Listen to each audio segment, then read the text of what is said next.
Assalamualaikum warahmatullahi wabarakatuh. Selamat pagi, siang, atau malam Bapak Dimas yang saya hormati.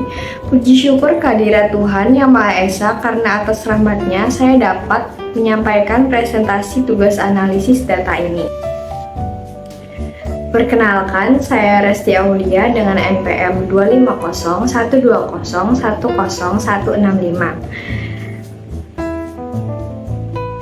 Pada kesempatan kali ini, saya akan mempresentasikan tugas analisis data dengan judul pengaruh jumlah uang saku harian yang dialokasikan untuk jajan dan nongkrong terhadap frekuensi kunjungan ke kantin atau kafe kampus per minggu. Latar belakang mengapa saya mengambil judul analisis ini yaitu karena dalam kehidupan mahasiswa, pengelolaan uang saku serta kebiasaan jajan dan nongkrong merupakan bagian dari pola konsumsi dan gaya hidup sehari-hari.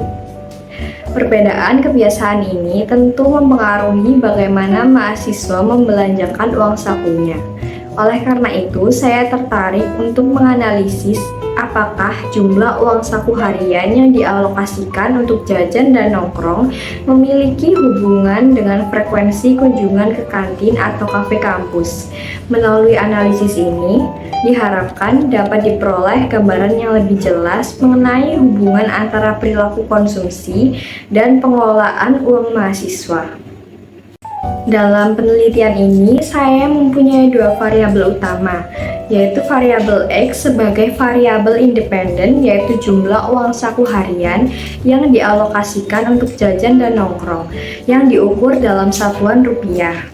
Sedangkan variabel Y sebagai variabel dependen, yaitu frekuensi kunjungan ke kantin atau kafe kampus per minggu, yang diukur dalam satuan kali.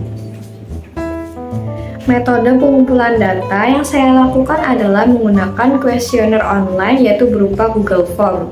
Objek penelitian saya adalah mahasiswa Universitas Pembangunan Nasional Veteran Jawa Timur dengan responden sebanyak 32 orang. Berdasarkan hasil analisis deskriptif variabel X, rata-rata pengeluaran harian responden adalah Rp23.750.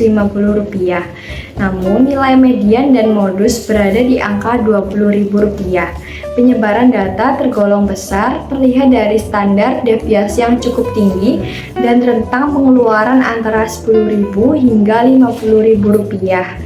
Hal ini menunjukkan adanya perbedaan pola konsumsi, di mana sebagian mahasiswa mengeluarkan uang relatif kecil, sementara sebagian lainnya mengeluarkan uang yang jauh lebih besar. Nilai skewness positif menandakan bahwa sebagian besar responden berada pada kategori pengeluaran rendah hingga sedang. Kemudian yaitu analisis korelasi. Nilai korelasi yang diperoleh adalah 0,7466 yang menunjukkan hubungan kuat dan positif antara jumlah uang saku harian dan frekuensi kunjungan ke kantin atau kafe. Artinya, semakin besar uang yang dialokasikan untuk jajan dan nongkrong, maka semakin sering pula mahasiswa mengunjungi kantin atau kafe. Hubungan ini logis karena frekuensi kunjungan yang lebih tinggi biasanya diikuti oleh peningkatan pengeluaran. Dalam uji Z menunjukkan hasil nilai Z-score sebesar 8,887 yang jauh melampaui batas kritis, yaitu 1,96. Selain itu, nilai p-value sebesar 0 yang berarti jauh lebih kecil dari tingkat signifikansi yaitu 0,05. Dengan demikian, hipotesis 0 atau H0 ditolak, sehingga dapat disimpulkan bahwa terdapat perbedaan yang signifikan dan pengaruh nyata antara variabel yang diteliti. Selanjutnya yaitu analisis regresi. Pada hasil regresi, nilai multiple R sebesar 0,7466 menunjukkan hubungan yang kuat dan positif antara variabel X dan Y. Nilai R square sebesar 0,5574 berarti bahwa sekitar 55,7% variasi frekuensi kunjungan ke kantin atau kafe dapat dijelaskan oleh jumlah uang saku harian.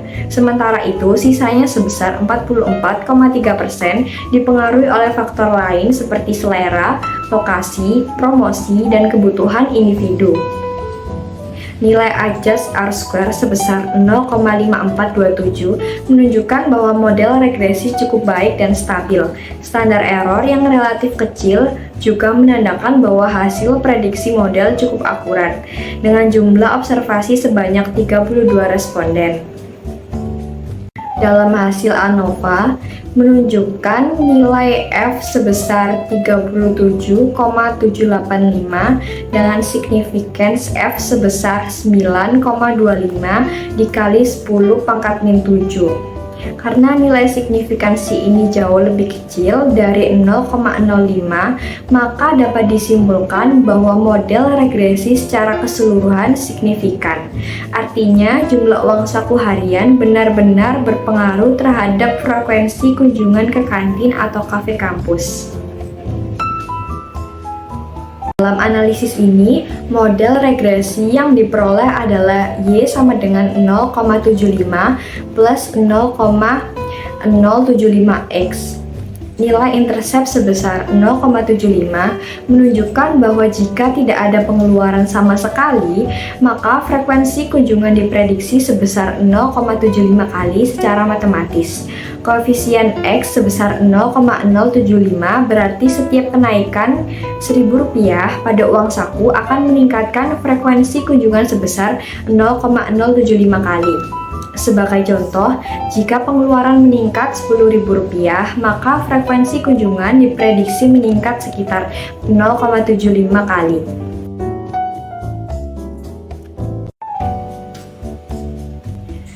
Pada pola data dan residual, titik-titik data cenderung membentuk pola meningkat dan tidak menunjukkan penyimpangan ekstrim.